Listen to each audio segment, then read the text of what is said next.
thank you very much for all being here for this afternoon panel on Francophone Caribbean Perspectives on James. Our first speaker on this panel is Fabienne Viala. She completed her PhD in comparative literature in 2004 at the Université Paris 3 Sorbonne Nouvelle, where she taught Latin American, Caribbean and Francophone literatures and cultures until 2008. In 2009, Fabienne joined the University of Cambridge as a Mellon Fellow in Postcolonial Latin American and Caribbean literatures.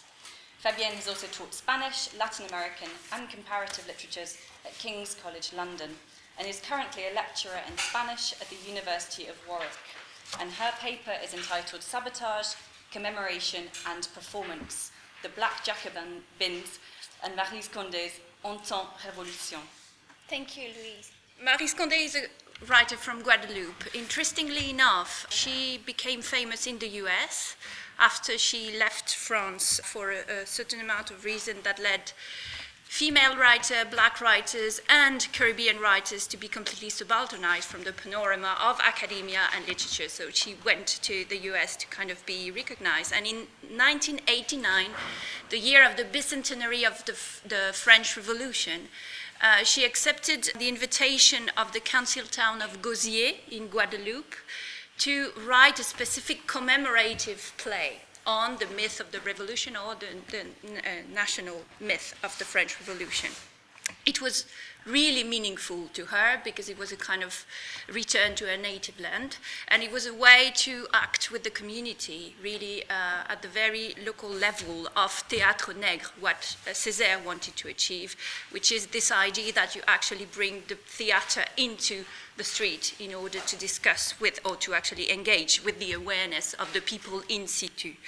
The play En temps révolution, which means in times of revolution, the title is in French Creole, but the play is actually both in French and in Creole. The Black Jacobins are present in the play as absent figures, and I will try to make this as clear as possible. They are present in absentia, as the foundational myth that did not happen in Guadeloupe. So literally she's performing the failures of the slave revolution in Guadeloupe, and she's using this in a very ironic and problematic and controversial way. She's actually selecting Guadeloupe and Haiti and not, she's taking apart Martinique from the scenery because actually the men, the guys, Césaire, Glissant, all of them already have used quite a lot the Black Jacobins in order to engage with Martinique. And she wants to make a point that now it's about how the Black Jacobins did not happen in Guadeloupe because Guadeloupe is still problematic in the way France is not responding to what are still colonies in 1989. So this was terribly controversial. So sabotage is actually what the way I'm using this word, and I realize it's really strong, but I do believe it's the appropriate one. Sabotage is what Maryse used when she describes the fact that the play was a total failure in Gosier, because the audience did not respond the way they could have, because she actually did something that was too controversial at the time for them to get into it. But I would try to show you as much as I can that she is actually sabotaging the official memory, the commemoration of the bicentenary of the revolution, the commemoration of the myth of the French Revolution and the Enlightenment. She's sabotaging this inside the performative device of the play in order to make a point, which is the fact that, one, the memory of slavery needs to be recovered. Second, Schulzerism is, actually last month, I don't know if you know that, the statue, the bust of Victor Schulzer, the French man who abolished slavery in 1848 in Martinique and Guadeloupe, was vandalized with inscriptions saying freedom needs to be gained and not to be given. So I'm talking last month. So Schulzerism is still going on. So what I want to show you is that there is a strong need and still a very strong importance of reusing classics like C.L.R. James' Black Jacobins in order to engage with very specific identity issues or non-issues, that are pretended to be non-issues by the French powers in the Caribbean nowadays. So the play En temps révolution is criticized the institutional falsification of the history of slavery, institutional by C.L.R and the doctrine of C.L.Rism, called C.L.Rism, and it shows the taboos and the free ability of the Antillean collective imagination. For the plot, Maryse Condé selected historical and symbolic events at 3 different locations and 3 different times of history. Guadeloupe in 1789, France in 1794, and Haiti in 1804. Those 3 times and spaces are displayed on 3 different stages. And there is one narrator, Zéphyr, called Zéphyr out of the wind, the western wind, who is actually putting the emphasis on what is happening on each stage, having the light coming in and actors performing like in a kind of reconstitution, historical reconstitution, each of the events that are happening in 1789, 1794, and 1804. So the thread that we're following is actually the history of slavery and its abolition, and actually the history of its failure in Martinique. So no matter how much they tried, what was successful in Haiti did not manage to be successful in Guadeloupe. And this is what we are seeing from the dialogue between one stage or the other, with the kind of back and forth movement. So Condé borrowed actually this all mechanics, or performative mechanics, to Ariane Mouchkine. I don't know if some of you are familiar with that. She's a French playwright who has been pioneering the works of the performance of political awareness and political memory.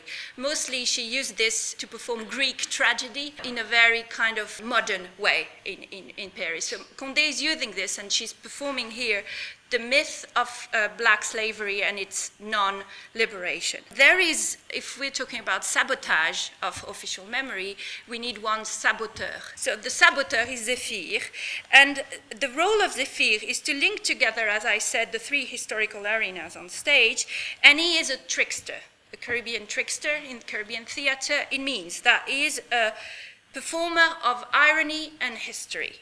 So he's playing tricks with history. He's telling the history. It's a lesson of history, but he absolutely has got all rights to manipulate time, space, to use anachronism, and to use all sorts of performative devices in order to make his point, in order to have the audience engage with what he's doing.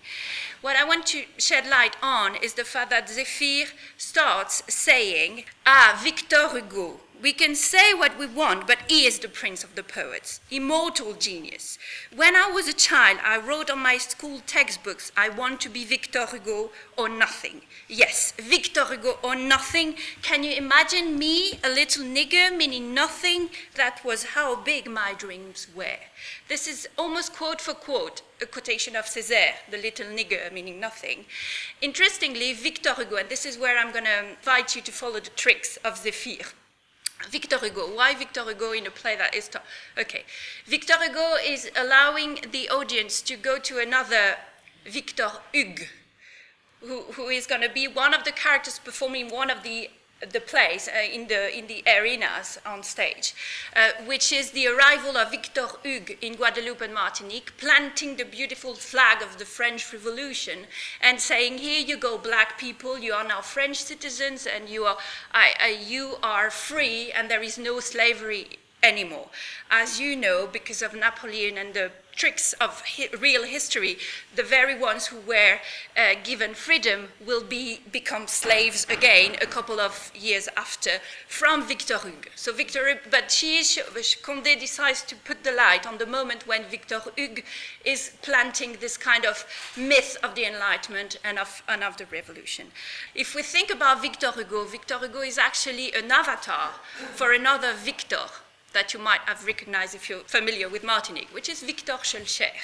So, and Victor Hugo was indeed the same kind of clay of man, in a way, as C.L.R., like humanist, engaged with political commitment and who wanted to free the weaker people of the world in this kind of way. So in C.L.R.'s view, all black slaves needed to become French men. So what is Zéphyr doing is actually to bring the audience, or bring the light, to claim his allegiance to Victor Hugo, as we can remember Césaire did similar had this kind of fascination for very important key figures of French literature, as Victor Hugo was part of that, but he moved away from it. But Négritude was born out of this. Négritude was born in Paris at the École Normale Supérieure and from a very kind of elitist kind of bubble. So Zéphyr is saying this, so he is a kind of Césaire, but at the same time he's putting the light on Victor Hugo just when the audience knows that then,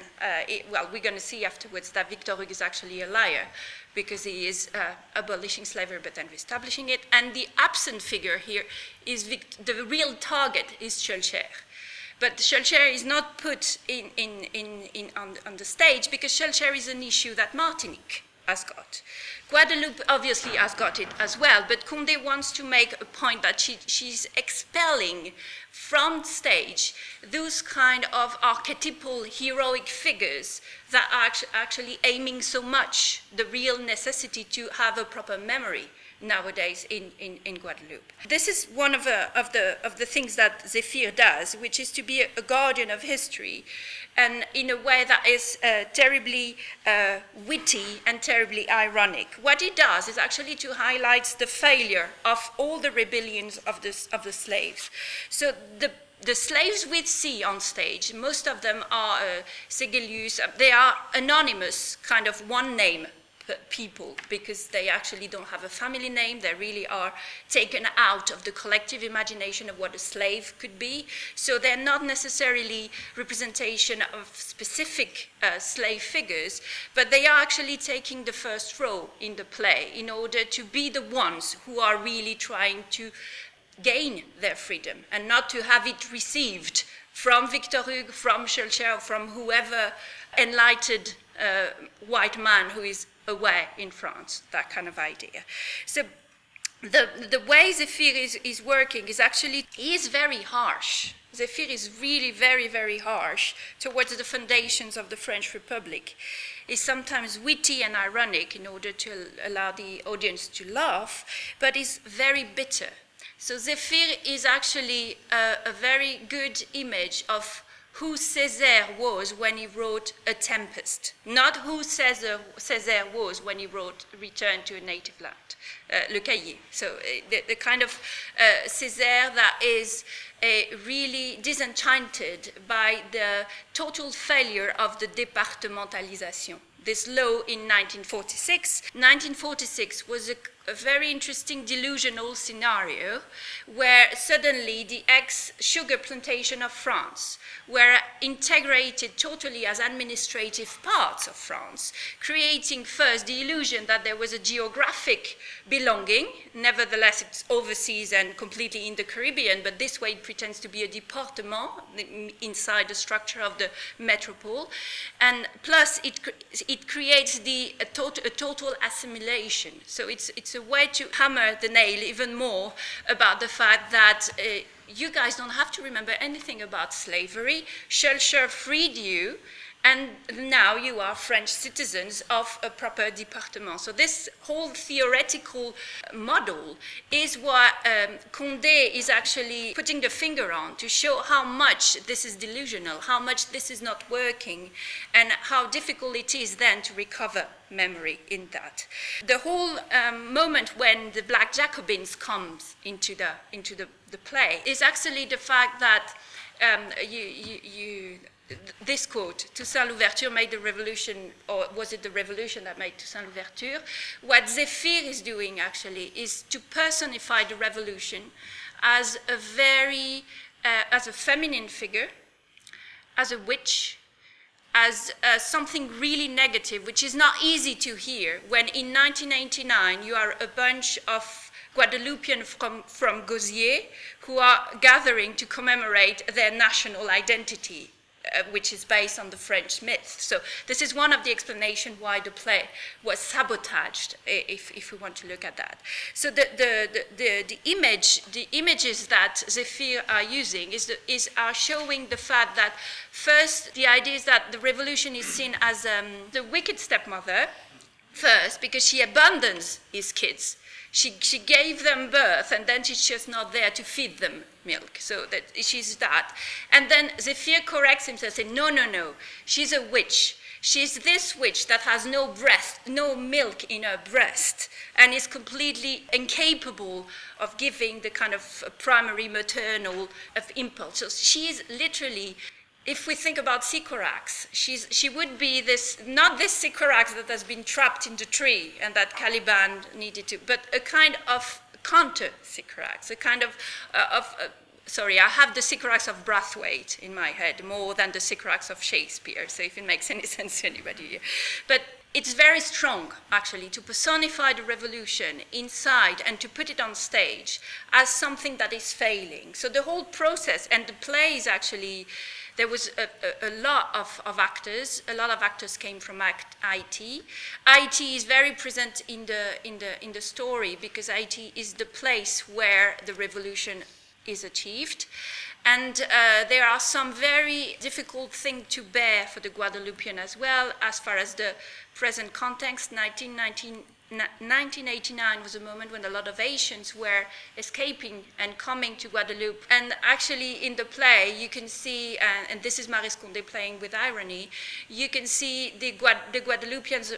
She's reversing this. So she's presenting the Guadeloupeans fleeing from Victor Hugues's reestablishment of slavery and going to escape in Haiti. And the Haitians seeing them from afar and thinking, oh no, those are French people, we don't want them here. And then, no, look, they're black.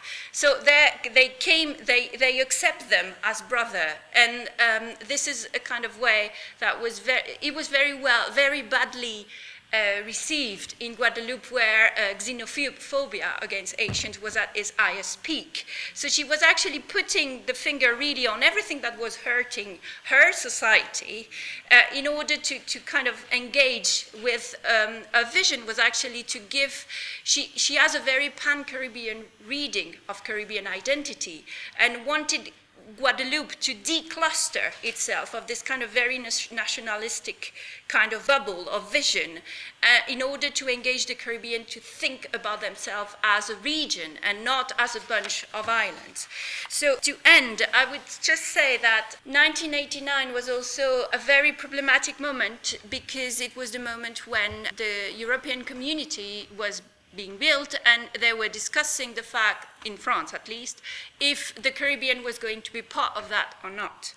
And it created a whole movement of insecurity in the French Caribbean, thinking that they were going to lose some kind of help as being a département because suddenly they were going to be bombarded in a supranational structure. So this was actually also a very bad moment for Maryse to sell this project because it was one of the highest moments in Guadeloupe where there was a need, or actually the public, the mayor, all that, were working towards feeding this fear in order to reinforce a need to stay French, because this is the sake of your avenir is to stay French. All this combination can explain why the play was not received, even though I do believe it's a really, really good play with a lot of proper performative creativity. And it was also problematic because it was a moment when the Guadeloupe and Martinique were starting very freshly to recover the memory of slavery. So they wanted to see slave rebellion that were successful and not slave rebellion that were a mess, as she is presenting it. So this is actually the story of a disencounter between a writer and a crowd, I would say. But the Black Jacobins are the kind of guideline with which she managed to deconstruct the delusional tales of national memory that are embedded in Guadeloupe and Martinique. Thank you for your patience.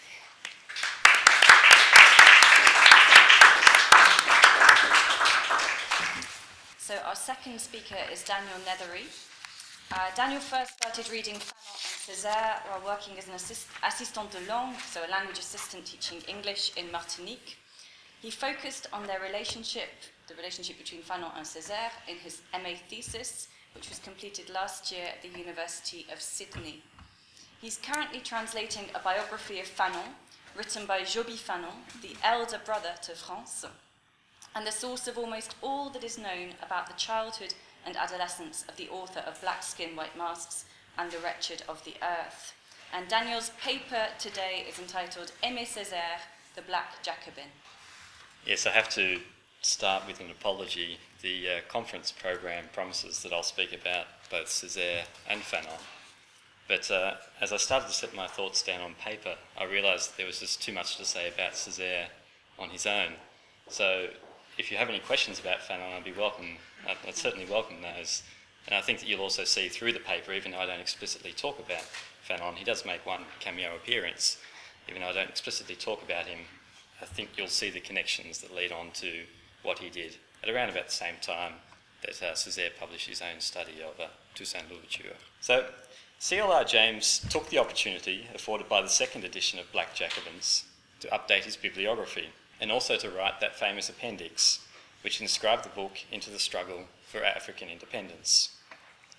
Insofar as James's bibliography was concerned, the most important edition was perhaps Aimé Césaire's Toussaint Louverture.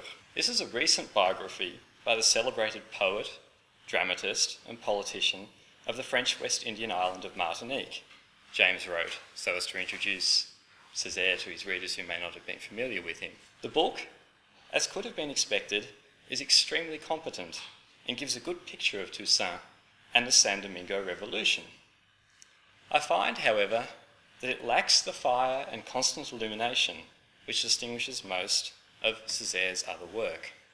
That fire and illumination James had found in what he qualified as the most famous poem ever written about Africa, Césaire's Cahiers, whose title he translated as Statement of a Return to the Country Where I Was Born. In that epic poem, Louverture stands as the personification of a vertical, virile negritude. James referred to this in the wide-ranging appendix, and he also made it clear to his readers that his interest in Toussaint Louverture had predated the Cahiers, and that his book had shown a great deal of foresight. Cahiers appeared in 1939 in Paris, he wrote. A year before that, the Black Jacobins had appeared in London. The writer had made the great step forward of resurrecting not the decadence, but the grandeur of the West Indian people. But as is obvious through the book, and particularly in the last pages, it is Africa and African emancipation that he has in mind. Today, but only today, he continued, we can define what motivated this West Indian preoccupation with Africa between the wars. The West Indians were, and had always been, Western educated. West Indian society confined black men to a very narrow strip of social territory. The first step to freedom was to go abroad. Before they could begin to see themselves as a free and independent people, they had to clear from minds the stigma that anything African was inherently inferior and degraded. The road to West Indian national identity lay through Africa. On this point, of course, James and Césaire were, as we say, in ferocious agreement. In an interview in 1994, so some 35 years after the publication of his book, Césaire gave some insight into why the book may have lacked the fire and constant illumination that James so eagerly awaited. I wrote it with extreme humility, almost for myself, Césaire said. I needed to understand the history of the French Revolution in the Caribbean, for I was lost in a jumble of events and contradictory realities. The book helped me to see my way through clearly. What was the jumble of events? What were the contradictory realities at stake when Césaire wrote his Toussaint Louverture? And indeed, given that James had already covered the subject with such success, why did Césaire feel the need to write a book about Louverture at all? Comparing Césaire's and James's works and the events in the decades that separated them does, I believe, help to explain why Césaire chose to write about the Haitian Revolution and the way in which he did it. The second edition of the Black Jacobins appeared in 1963, and so James wrote about that after the collapse of the French Empire in Africa, not just the French Empire, of course. But when did Césaire write his book? One of the most basic and often surprisingly difficult tasks confronting anyone who attempts to contextualise Césaire's works is the difficulty of pinning a date on a particular work. I've even found in bibliographies of Césaire's own books small errors relating to the publication date of an earlier work. Césaire, moreover, often and ceaselessly reworked his plays and poems, and most of them were published several times. The Cahiers is perhaps the most well-known example, first included in a literary journal in 1939, then printed on both sides of the Atlantic in 1947, before the definitive Présence africaine version appeared in 1956. And his Toussaint Louverture was no exception to the rule. The most widely available version, certainly the one in most libraries, was published by Présence africaine in 1962, but this was itself a reviewed, corrected and augmented edition of the one first published by the Club Français du Livre, so the French Book Club, the publishing house at its apogee around this time, which specialised in producing sumptuous books. Indeed, the Présence africaine version attributes the copyright of the book to 1961, but the catalogue of the French National Library holds a copy from 1960. So Césaire then, when he wrote the book, this is in the late 1950s, and before the collapse of the French Empire in Africa. And as he said at the time, in a conference to which I'll return to later in the paper, colonialism knows it's mortal, but it is not yet dead. Césaire was familiar with James's book. There are footnotes in the book to indicate that. He was also familiar with the reception that the book had received in France. Gallimard published the French translation in 1949, and Présence africaine, the journal, had printed extracts in its 6th issue. According to Charles Forstick, the book met with hostility. This may explain why Césaire was at pains to document debates in the National Assembly, which risked telling the Haitian Revolution from the perspective of Paris. This was, of course, a literary context to the work, and I think it's also quite significant, but what I do want to focus on most, however, are the conflicting realities that Césaire referred to later on.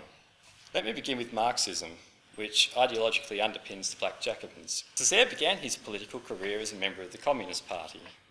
Fabienne's just spoken a bit about this. In May 1945, he was elected mayor of Fort-de-France, and in October was one of 3 deputies elected to represent Martinique in the National Assembly in Paris.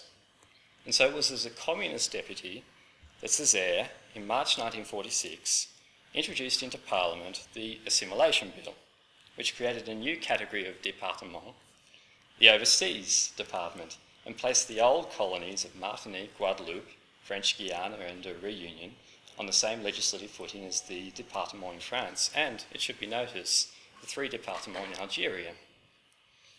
In practical terms, assimilation meant that the legislation passed in the National Assembly automatically applied in Martinique and the other overseas departments, because prior to this, laws had only affected colonial territories if they had been accompanied by legislation to say so.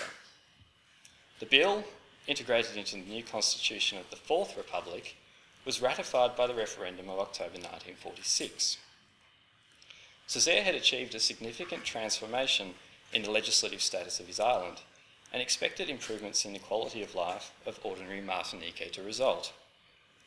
The application of national law did not apply retrospectively, however, and Césaire would spend the next decade remonstrating against delays in passing legislation to extend the benefits of the French social security system in particular to the island. A decade later, in 1956, Césaire resigned from the Communist Party by way of an open letter to its head, which Présence africaine published. Césaire signed the letter on the 24th of October as the Hungarian Revolution gained momentum, but before Soviet tanks rolled into Budapest on the 4th of November. Needless to say, the timing of the letter was for Césaire a literary coup. He attacked the French Communist Party for its intransigence in the face of the Khrushchev report, made public in February that year, which had denounced Stalin for his purges and for fostering a personality cult. He also accused the party of being insensitive to the issues facing the former colonies. "We men of colour," he wrote, "in this precise moment of historical evolution, having our consciousnesses taken possession of the full field of our singularity," I think singularity is an important word, you'll see why, "and we are ready to assume in all its dimensions the responsibility that flows from this consciousness." The question for Césaire, however, was how men of colour should position themselves with respect to the competing ideologies of the Cold War. He called for a third way between communism and capitalism. We will need the patience to return to work, the force to redo what has been undone, the force to invent instead of following, the force to invent our way and to be done with ready-made forms, petrified forms which obstruct it. I think then Toussaint Louverture, the book, represents something of a thought experiment by Césaire, through which he tried to consider the implications of his rupture with the Communist Party machinery and its ideology. Césaire, in a sense, needed to reclaim the figure of Toussaint Louverture and the history of the Haitian Revolution from the Marxist interpretation that James had presented. And I also wonder if writing Toussaint Louverture did not represent for Césaire something of a midlife, a retour au pays. For Césaire had spent several months in Haiti shortly before being elected mayor of Fort-de-France, and I wonder whether his need to get back to Haitian history was not in some way an attempt to set the clock back and to recover the frame of mind from which he emerged from that, by all accounts, ragingly successful stay before he entered party politics. Césaire's decision to resign from the French Communist Party left him without the backing of a party. The Martinique branch of the French Communist Party denounced him as a traitor. So Césaire founded his own party, the Parti Populaire Martiniquais. In its inaugural meeting, held in March 1958, Césaire presented a paper weighing up the benefits and drawbacks of independence. The arguments against were clear, that without financial aid from France, the Martinique people would suffer a significant setback in their material quality of life, and above all the loss of social security, health, education, pensions. On the other hand, assimilation was not without its drawbacks, which, after 10 years of practice, Césaire claimed nobody could deny. This led Césaire to argue for autonomy without complete separation in the form of a federation of France and its empire, and to echo the call that his long-standing friend, Léopold Sédar Senghor, has also promoted.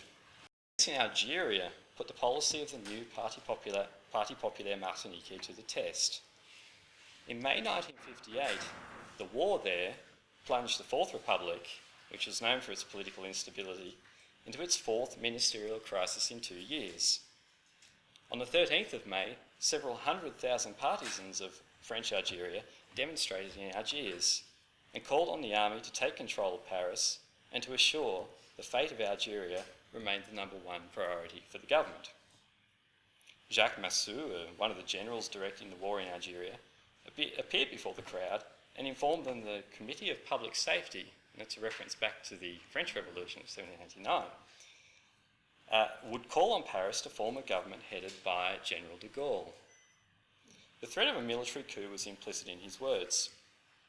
2 days later, on the 15th of May, de Gaulle pronounced himself ready to assume the powers of the Republic, and 2 weeks later, in circumstances that remain as unclear as they are controversial, de Gaulle had been granted special powers for 6 months. His first task was to travel to Algeria, and where he arrived with his famous line, "I have understood you." De Gaulle demanded a new constitution for his republic, the Fifth Republic, and given that Martinique had acquired departmental status through the constitution of the Fourth Republic, the new referendum required its people to vote again. The Parti Populaire Martinique needed to adopt a position on the referendum, for any territory which refused to ratify it would not enter the French community and would instead be granted independence. De Gaulle dispatched his Minister of Culture, André Malraux, himself a writer, to Martinique to secure the adhesion of Césaire, who, after initially hesitating, came out in favour of a yes vote on the referendum, in other words, to remain a part of the French Republic. And indeed all territories of the French Union, except Guinea, led by Sékou Touré, voted yes. Fanon, I don't think I need to introduce him to this audience, watching from Tunis, was dismayed. And as a member of the editorial team of the FLN newspaper, the Front de Libération Nationale, the freedom fighters in Algeria, he vented his anger. As he saw it, the Algerian war had led to the collapse of the Fourth Republic and provided nations throughout the French Union, except Algeria, which was excluded from the vote, with the opportunity to gain their independence through the ballot box. Césaire instead had acquiesced, and Fanon attributed the support for the referendum in Martinique to Césaire's position. he concluded with an ironic dig at Césaire.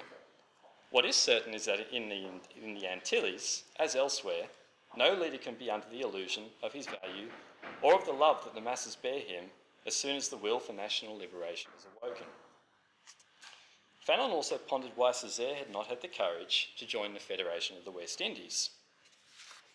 But this, what would become short-lived political organisation, was dominated and eventually brought undone by tension between its two largest members and financial contributors, Jamaica and Trinidad. And indeed Césaire, considering the question of the Caribbean Commonwealth in his study of Toussaint Louverture. But his concept was one of a political organisation of French-speaking islands, which he had moreover promoted on a previous occasion. He found in the political affairs of Toussaint Louverture the seed of the concept, and it seemed to confirm the wisdom of that path. This may also explain why Césaire chose to write a book about Toussaint Louverture, that he needed to reassert the importance of Haitian and not Jamaican or Trinidadian history in the Caribbean, and also of its connection to France and French culture. But none of this explains perhaps the most salient aspect of Césaire's history of the Haitian Revolution, its absolute focus on one man, Toussaint himself. All the other characters are subsidiary to the teleology that, according to Césaire, set out his life. No sooner does Louverture appear in the book than he is destined to become the leader of the Haitian Revolution. This corresponds to the ideal of the man of culture that Césaire had developed at the Second Congress of Black Writers and Artists, held in Rome over Easter in 1959. Césaire chose to discuss the neologism which is taking place in contemporary speech. I would like to speak about the word decolonisation. And just as the 19th century can be characterised as the century of colonisation, Césaire told the audience, so would the 20th century be looked back on as the century of decolonisation. Césaire then launched into a discussion of decolonisation that emphasised its dangers. Decolonisation is not an automatic process, he continued, and not all decolonisations are of the same worth. The proof, Césaire argued, lay in the fact that after independence, some countries flourished, while others languished in economic backwardness. This, Césaire continued, brought him to the subject of his talk, the role of men of culture in the process of decolonisation. Our role as men of culture, our double duty, is to hasten decolonisation, and in the heart of the moment prepare a good decolonisation, a decolonisation without negative repercussions.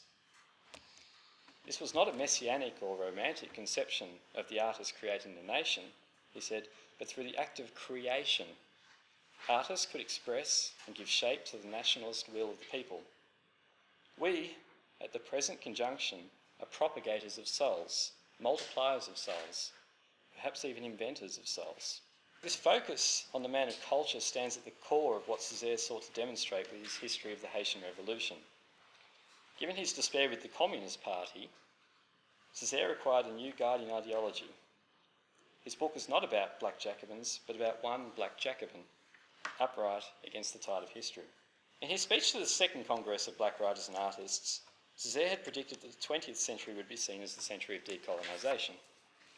In the end, it did not take that long. By the time James came to prepare the second edition of the Black Jacobins, the French Empire in Africa had collapsed, but Martinique, like the other overseas départements, remained, and remains to this day, an integral part of the French Republic. Césaire gave his conclusion to the book a heroic, uplifting ending. Louverture, he declared, was the precursor, and by that he meant the precursor of all that had come afterwards. Haitian independence, but also perhaps negritude. This is it's speculation, but one wonders whether Césaire, in a sense, was not also trying to set the parameters of how his own legacy might be viewed.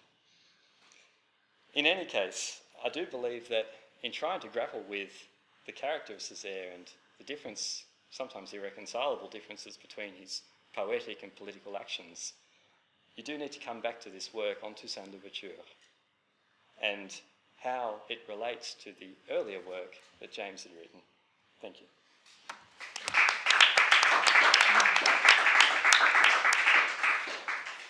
Well, let me thank both of our speakers there for absolutely fascinating interventions on the intersections, the myriad intersections between the Francophone context and the work of C.L.R. James, broadening it to consider Maryse, Condé, Aimé, Césaire, via a cameo from Frantz, Fanon. I want to pick up on a term that you used, Daniel, a jumble of events and contradictory realities. I think that's such a powerful quotation that you gave us from Aimé Césaire. And I thought both papers really explored paradigms of revolution and emancipation in very fruitful ways. So with no further ado, I will open the floor to discussions. I just wonder if do you think Condé is too harsh on the... I know the context is 1989, but I just wonder how you might relate what Condé does, which he does in her absolutely laudable attempt to insert the memory of slavery into the commemoration of the French Revolution, the attack on Césaire, which is absolutely critical and absolutely important, and I'm behind her 100%. I just wonder if she goes too far, however, and how might her attack on 1789, how might we reconcile it with, say, Susan Buck-Moore's argument? I don't know if you know the book, but Hegel Hating Universal History, where Susan Buck-Moores talks about how, notwithstanding the compromises and all that went wrong later on in the French Revolution, it's still articulated and expressed and even achieved momentarily. It's these kind of utopian flashpoints of what she calls universal history. And one of the examples that she gives of that is Haitian, the slaves of Saint-Domingue rebelling and singing French Revolution songs, I must say hymns. I just wonder if we need to develop a more nuanced critique than was appropriate for Condé in 1989, because we're 25 years on. Is she too harsh? No. She's totally honest, but she is too harsh in the sense that I will answer to you. That's what we call une réponse de Normand in French, Normandy. Like you answer with another question, but okay. At the very same time that Condé's play was a total failure in Guadeloupe, a similar kind of plays were done in Martinique by Vincent Placoli, José Alpha, who were actually using the same kinds of performance, but to make the audience laugh. So the slaves were heroes.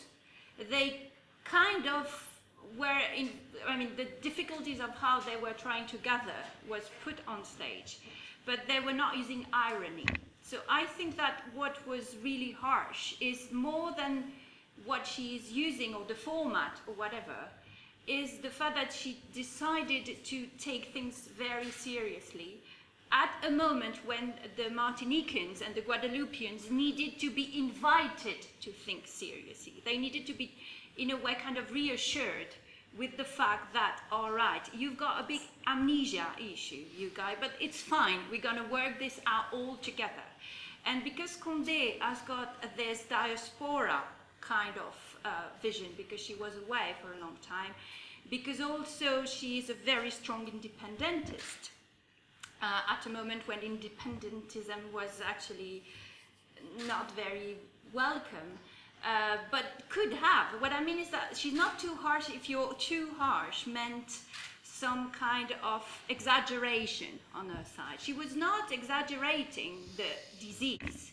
She just, I think, chose weapons to cure it. So it's more a misunderstanding of what the people needed to hear in order to be accompanied to do that. And I think she could have kept the whole line of failures, of rebellions, if at least she had incepted some kind of optimistic way up. So I think that it was too harsh in the sense that for the context, it was, I think it would actually, I was discussing this with her, the fact that it would be interesting to see what we can do now with this play, because there is a whole lot of things that has happened since the 2001 Taubira law and all that kind of recovery of slavery. Your second question, I'm going to be, I think, terribly controversial.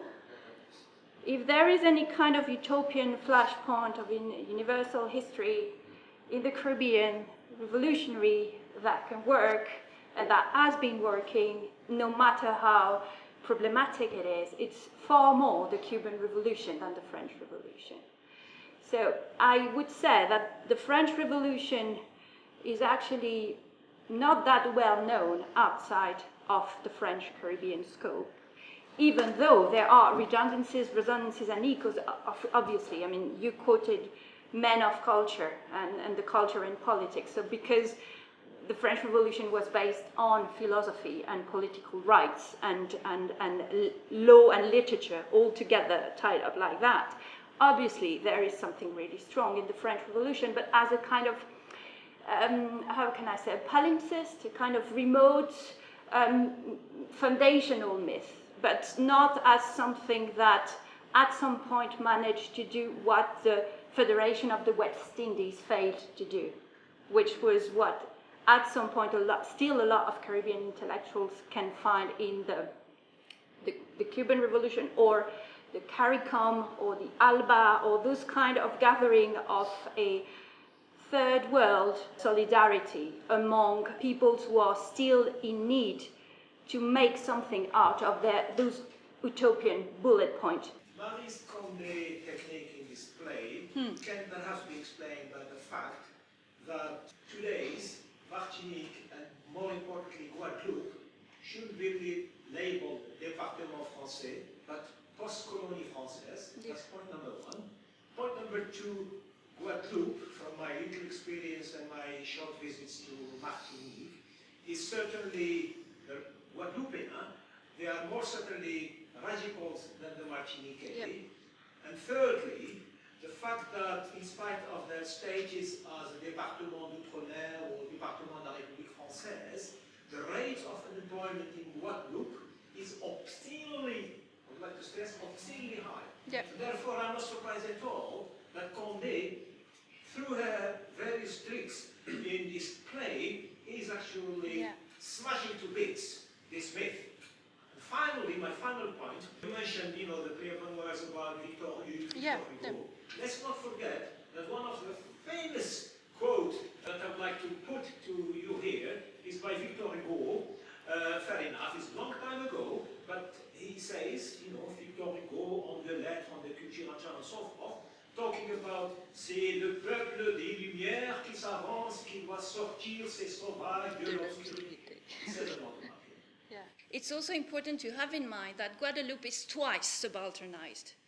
The one who Césaire was representing at the how can I say, la Chambre des députés in Paris, he was standing for both, but it was it was Martinique who is representing the two sisters. So there is also a kind of important subalternity that the Guadeloupeans deal with differently, because they are nonetheless département français, but they also are seen as a sub-département compared to the evolved, enlightened Martinique. So I totally agree with what you said. For Césaire, the abolition movement was very present throughout his casting of himself as a political figure. When you go back and read through his writings and speeches from 1946 on, there are two figures that really come to define his personality as a politician. One of them is Toussaint Louverture, the other one is C.L.R. So the person that Fabienne replied to. So I think for Césaire, that's not so. I think he did try to reinforce that presence, and perhaps it's just that hasn't translated then into Anglophone literature. There is a strange anecdote, well, not strange, but a curious anecdote that I'll then throw in at this point, and this is related to Fanon. Fanon walked past the statue of Victor C.L.R. in front of the, it's not in front of the library, it's in front of the courthouse, I think, just next to the library in Martinique. And apparently he looked up at the figure of Victor C.L.R. and he said, well, what's he ever done for us? Why is he there in a statue? The slaves themselves actually got their own freedom. So this is something which I was sort of tacitly trying to allude to in my presentation, but there is that tension between what role to ascribe to the abolitionist history. What sort of credit do you give people like C.L.R., who corresponded with Hugo at the time? They really had a lot in common. What credit do you give them? And Césaire, I think, did really try to reinforce that and say, well, at the heart of the French Revolution, there are these core values that if they had been translated properly, if the people who had actually done these acts had actually taken them through to their full logical conclusion, then slavery would have been abolished. Just thinking timescales, I would answer to you with the fact that abolition, up to 2008, it was a revolution to want to put Césaire and Fanon together in a university curriculum at the Sorbonne. And it's still really difficult to get the books from some kind of, not that there is censorship, but still, the whole abolition came out, actually. The book you're mentioning was part of this big bombs that opened up some kind of unaddressed issues about the abolition. And I just want, for anybody interested in that, to recommend the book of Christiane Chivalon, who has been proposing really an encyclopedia of how a Mémoire de l'esclavage, I don't have the right title, but it's Christiane Chivalon, just right published, where she's tracking back this evolution, this kind of awakening from memory, and the fact that abolition is starting slowly to become something that is taken literally from Paris, from the movement of Caribbean people, of Guadeloupean and Martinicans in Paris, and second generations who wanted to recover their heritage and that kind of thing. About Césaire shaking hands with Sarkozy, okay, we're there, we're going to bring his remains to the Pantheon, and it's called recuperation. So and Césaire has nothing to do with that in this sense. He still was part of a very specific path. He believed in departementalisation very much and stumbled with the fact that it was not working. And that is when he wrote A Tempest, where Caliban and Prospero are just stuck, the two of them on this bloody island, and there's no way out. It's a kind of proper dilemma. I would say that if there was anything in your question about was the French abolition better than the... Yeah. What I mean is, in the book I read, yeah. There was a whole abolition movement which happened before the French Revolution, yeah. which led to the change of the laws in the colonies, yeah. which I hadn't read about anywhere, right. It was actually quite massive. And when you look at the French Revolution, you can see traces of it, from what I know, yeah. but it seems to be buried, so I'm just curious about that movement. It is completely muffled, because the whole assimilation process was about putting some kind of cement on top of that, and this is what is coming out now from different ways. You said that sort of the Black Jacobins only existed as an absence. Did I get that right? You could specify a bit more. I mean, it makes sense, for example, probably Aimé Césaire's Tempest is much closer intertext and all that. And also, like you, it's also somehow, it was very biographical and it all makes sense, but it still left the question a bit unanswered about what the Black Jacobins do in Liverpool by Aimé Césaire. Maybe briefly comment on that. The Black Jacobin is a template. So for anybody who has read the Black Jacobins, when you become the audience of Anti-Revolution, you see that there is no Toussaint, but there is Delgrès. So we have got equivalent figures. The whole point is to present how the slaves are becoming masses and are becoming politically aware. So the whole epic movement of what James' text is really the template for Anti-Revolution. And the fact that the three screens are Haiti, Guadeloupe, and Paris are actually proposing Black Jacobins reoriented towards Guadeloupe. Plus, what Condé has got in mind is actually Césaire's text of Toussaint. It's the importance that it's the fact that Toussaint was a kind of key point, as you mentioned, at a very specific moment of his career and of his life. Césaire needed, I would really put it like that, needed to look again at Haiti and to make something out of it, and this is what Condé is having as a kind of a pretext with the character of Zéphyr and with all the representation of the leader, the cultural exceptional man, as Toussaint was, and the idea of something sacrificial, which is actually if we take the Toussaint Louverture of Glissant or the Toussaint of Césaire, there is the idea that Toussaint is the man who is the hero because there is some kind of sacrifice, dying in the prison in Jura, like a completely forgotten figure. So this is what Condé is taking out. So she's not pinpointing at this for her audience, because her point was not to propose an intertextual dialogue for intellectuals, but she's obviously has read all this, and so it's a template. I don't know if my answer is clear. Yes. And the women are a bit more center stage or not? The women are absent. Absent. She is the only one too. But Zephyr, because he's a trickster, was performed by Zephyr was a transsexual, kind of wearing kind of double, because a trickster in Caribbean cinema, in Caribbean theater can change, is échoue or éléois, is the in between, so he can change gender. Sorry, you said gender in English. So not so it was performed by a kind of drag queen dress carnival performer. So Zephyr has got this, and it was also a way for Condé to remember that women are forgotten in a way. So it's part of the crushing of the myth. The approach that Césaire took to his Césaire Louverture was just so radically different, and I think part of that was, in a way, quite introspective. Yeah. But in terms of how it relates to James's book, I think there was really that need, to go back to Haitian history, but also perhaps to imbue that Haitian history with what he understood as the French cultural acquisition that had come through that. And I think that goes back to that question here. James came as an Anglophone to this, and so maybe he didn't appreciate the nuances of the way that the French Revolution was perceived at this point, and I think that's something which Césaire really wanted to insist upon. This is, in a sense, he's going to write about what he feels is part of his history from an insider's point of view. Because Lumumba was a very big person, but Césaire reduces him, and to reduce Lumumba is a crime. You know, it's a crime.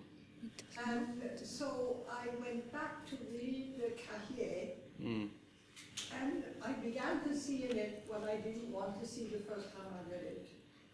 And in general, my estimate of Césaire plunged. And I think that has to be taken into consideration. That is, we have to look again, not only at his work on Haiti, but his work generally, and how influenced he was by his political career and his associates. A Season in Congo, the play of Césaire, was performed at the Young Vic in London, and you thought it was appalling. Well, I thought the portrait of Lumumba was appalling. I thought the lines that were given to Lumumba were the lines of a liberal bourgeois. Okay. And Lumumba was none of those things. Just to say a little bit about abolitionism in France and the relationship of abolitionism to the French Revolution. There are two stages in abolition. In 1794, there's that moment under the Convention where, on the one hand, as a result of the Haitian Revolution, which is getting into its stride, but also because briefly in the French Revolution there's that moment where there's a solidarity, and C.L.R. makes this very clear in the Black Jacobins. There's that brief moment of solidarity between the working people of Paris and the enslaved in Haiti. So, and there's a moment there when it's not really a process of abolition, it's a wresting of, it gets into the questions of gift relationship, it's a wresting of freedom in the context of the Haitian Revolution. But then, 1801, 1802, reimposition of slavery by Napoleon, which then continues throughout the rest of the French Empire, most notably in Martinique, Guadeloupe, Guyana, and the Caribbean, for another 46 years, until 1848. The second abolition, which is the abolition that's celebrated in France related to Chauchet, is relatively late compared to the other European powers. But because of Haiti, and again I think this is the key message for me in the Black Jacobins, because of Haiti's unsettling, unruly, precocious nature, the punishment of Haiti begins on the 1st of January 1804, the moment of independence. Post-colonial, as happens in the second half of the 20th century, post-colonialism coincides with neocolonialism. We see in in 1825, and painted the imposition of the huge reparations by the French state. There's that national specificity in debates around abolition is something that really needs to be picked up. And the point I wanted to make in relation to this is that because I teach French, I've always read the Black Jacobins very much in the Francophone context that we're hearing out there. It wouldn't have been written if C.L.R. James had not travelled from Nelson to Paris during cricket seasons to work in the National Archives in French on material that hadn't really been looked at, apart from by a bunch of Haitian historians in the 1850s who'd been largely forgotten. It wouldn't have been written had he not interviewed influential Haitian politicians like Wilbur Moore. And I think recovery of that there's a Cuban story about Black Jacobins as well. There are various different stories, but what we saw today, particularly with Daniel's discussion of the Césaire James axis, is part of the recovery case, and it's absolutely fascinating because at the end of the 38 edition is that when James is thinking about the vanguard party that's needed for the push, the doubles in surréalisme and the people who are rejected. And that's why some things are fascinating, because there's this recuperation of the cave in 63, but nevertheless there's this unease around it as well. And I'm fascinated by the relationship. They meet for the first, C.L.R. James and Césaire meet for the first time, I think, in 1967 in Cuba. Yes. And there's a bit in Andrew Southeast Cuban Journal, and in C.L.R. James's autobiography, there's a section. And no, I think I'm picking that relationship more, particularly thinking through the ways in which Césaire, the failure of departmentalisation, and the fact that from the mid-50s, we have a man who for another 40 years is pretty bitter about a decision he took. One point too, C.L.R. also wrote a biography, a history of the Haitian Revolution, which he emphasised the role of Toussaint Louverture. But his purpose, his way of using Toussaint Louverture was really to assert that black people were just like white people, that they were as outstanding as the best of the white people. So that's also another thing as well. Did you happen to notice whether Fanon's work were on the either secondary schools or university schools program? No. No, they were not. No, they were not. Wonderful, great. And we will conclude on that note and thank our speakers once again for a great panel. Thank you.